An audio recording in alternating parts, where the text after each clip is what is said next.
Arrived about 3,500 years ago on the walls at the Temple of Luxor in Egypt are images of the Annunciation, the miracle conception, the birth, and the adoration of Horus.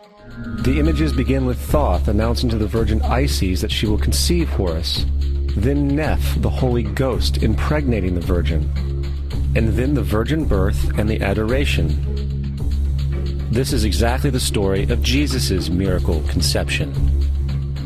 In fact, the literary similarities between the Egyptian religion and the Christian religion are staggering.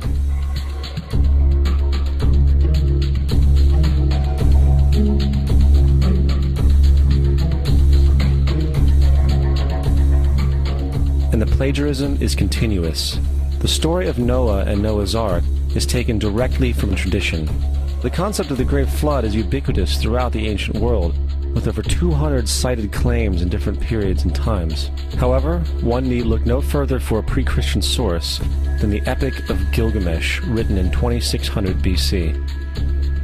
This story talks of a great flood commanded by God, an ark with saved animals upon it, and even the release and return of a dove, all held in common with the biblical story, among many other similarities.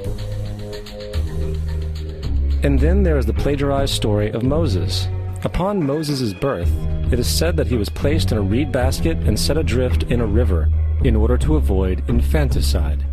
He was later rescued by a daughter of royalty and raised by her as a prince.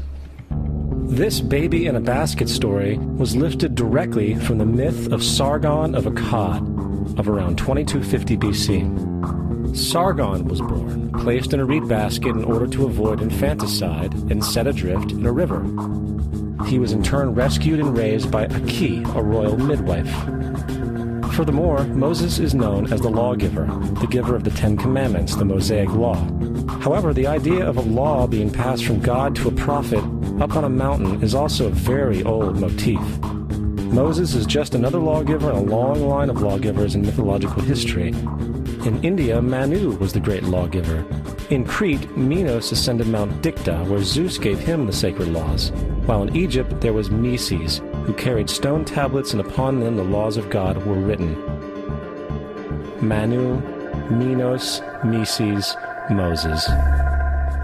And as far as the Ten Commandments, they are taken outright from spell 125 in the Egyptian Book of the Dead.